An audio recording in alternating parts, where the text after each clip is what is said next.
বন্ধুরা পুরোটা আমার কষানো হয়ে গেছে, এবার আমি বাদ বাকি দুধটাকে সব দিয়ে দেবো। নমস্কার বন্ধুরা, আমার চ্যানেলে আপনাদের আরেকবার স্বাগত। আজকে আমি বানাবো হচ্ছে পনির চিংড়ি। তার জন্য নিয়েছি দেখুন চিংড়ি মাছ, এখানে কেটে মাঝারি সাইজের কেটে পরিষ্কার করে রেখেছি। ছোট ছোট করে পনির কেটেছি, আর আছে টমেটো কুচি, পেঁয়াজ কুচি, ক্যাপসিকাম, গোটা গরম মশলা, আদা কুচি, রসুন কুচি, চালমগজ, আর এখানে আছে পোস্ত একসঙ্গে, আর আছে দুধ নিয়েছি, গরম মশলা, আর আছে পরিমাণ মতো লবণ, হলুদ, লঙ্কার গুঁড়ো, ধনের গুঁড়ো, জিরের গুঁড়ো। তো শুরু করা যাক আজকে পনির চিংড়ি। তো বন্ধুরা আমি এখানে কড়া বসিয়ে দিচ্ছি গ্যাসে। এবার দিয়ে দেবো সাদা তেল। তো তেলটা গরম হতে হতে আমি চালমগজ আর পোস্তটাকে পেস্ট করে নেবো। তো তেলটা গরম হয়ে গেছে, এবার আমি পনিরগুলোকে একটু ভেজে নেবো।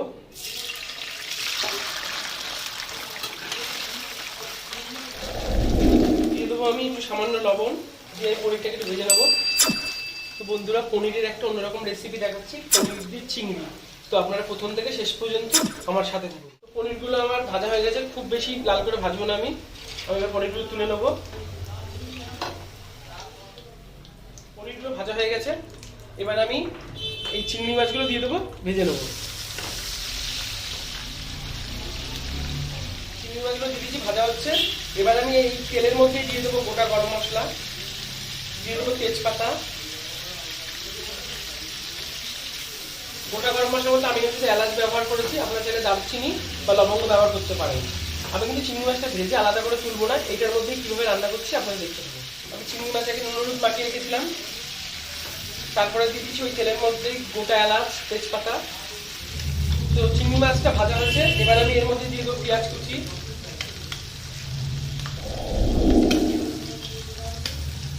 Capsicum, tomato.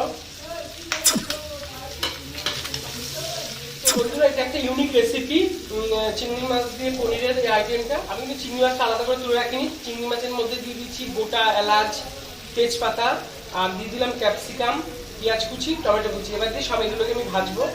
আমি আগে লবণ দিয়েছিলাম, আর এক চামচ লবণ দিয়ে দেবো।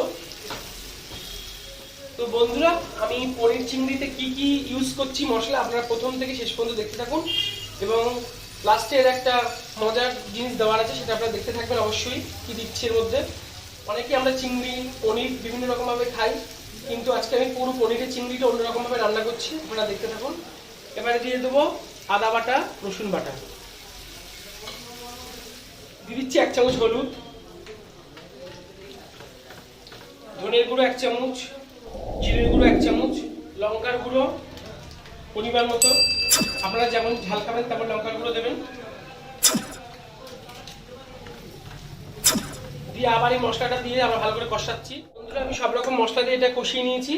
এবার আমি দিয়ে দেবো চালমগজ আর পোস্ত বাটা।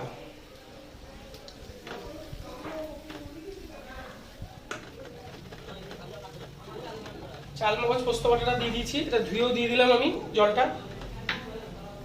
দিয়ে দেবো একটু চিনি, চালমগজ পোস্ত বাটা দিয়ে দিয়েছি, দেওয়ার পরে দিলাম সামান্য একটু চিনি। এবারে দিয়ে দেবো দেখুন একটু দুধ। এটাই আমার পনির চিংড়ির একটা আসল মজাদার আইটেম। এর মধ্যে আমি দিয়ে দিলাম দুধ। আমি কিন্তু দুধ দিয়ে এটাকে কষাবো ভালো করে। দেখুন বন্ধুরা অনেকটা কষানো হয়ে গেছে, এটা ভালো করে কিন্তু কষাতে হবে, নইলে কিন্তু মশলার গন্ধ বেরোবে। এটা আপনারা বাড়িতে বানাবেন, দেখবেন খুব সুন্দর লাগবে।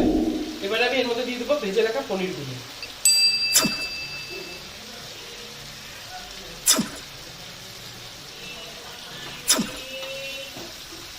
পনিরগুলো দিয়ে আর কিছুক্ষণ আমি কষাবো এটাকে। দেখুন কত সুন্দর কালার এসছে। তো যেসব বন্ধুরা আমাদের বং কিচেন বাংলা চ্যানেলটিকে এখনো সাবস্ক্রাইব করেননি, তারা অবশ্যই সাবস্ক্রাইব করবেন আর আমাদের পাশে থাকবেন, বেল আইকনটি প্রেস করবেন। আমাদের রান্না আপনাদের কেমন লাগছে অবশ্যই কিন্তু কমেন্টে জানাবেন। তো বন্ধুরা আমাদের বং কিচেন বাংলা চ্যানেলটিকে যারা এখনো সাবস্ক্রাইব করেননি, তারা অবশ্যই সাবস্ক্রাইব করবেন আর আপনাদের বন্ধুদের মধ্যে বেশি করে শেয়ার করে দেবেন। তো আমি আবার একটু দুধ দিয়ে দিচ্ছি। পুরো দুধের উপর এটা রান্না হচ্ছে কিন্তু পনির চিংড়িটা। খুব সুন্দর একটা ইউনিক রেসিপি পনির চিংড়ি। আমার চ্যানেলে কিন্তু পনিরের অনেক রকম আইটেম দেখানো হয়ে গেছে, আজকে কিন্তু এটা চিংড়ির উপর দেখালাম পনিরটাকে। বন্ধুরা পুরোটা আমার কষানো হয়ে গেছে, এবার আমি বাদ বাকি দুধটাকে সব দিয়ে দেবো। তো বন্ধুরা আমার সব দুধটা দেওয়া হয়ে গেছে, এটা কিন্তু পুরো আমি দুধের উপরেই বানালাম, কিন্তু প্রথমের দিকে সামান্য একটু জল দিয়েছিলাম আর বাদ বাকিটা পুরো দুধের উপর। আমি কিছুক্ষণের জন্য এটাকে ঢেকে দেবো, দিয়ে গ্যাসটাকে সামান্য একটু বাড়িয়ে দেবো। আমি এবার ঢাকনাটা খুলে দেখবো, ফুটে উঠেছে অনেকটা। এবার আমি গ্যাসটা একটু সামান্য বাড়িয়ে দেবো। এবারে দিয়ে দেবো চিড়ে রাখা কাঁচা লঙ্কা। প্রথমেই বলেছি আপনারা যেমন ঝাল খাবেন তেমন লঙ্কা দেবেন, কিন্তু কাঁচা লঙ্কাটা লাস্টে দিলে ফ্লেভারটা খুব সুন্দর আসে। তো বন্ধুরা, আজকে আমার পনির চিংড়ি তৈরি হয়ে গেছে। এবার আমি দিয়ে দেবো গুঁড়ো গরম মশলা। গুঁড়ো মশলা দিয়ে আমি এটাকে এবার নামাবো।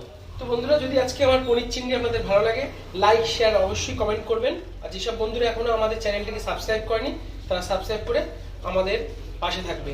আজকের মতো আসছি।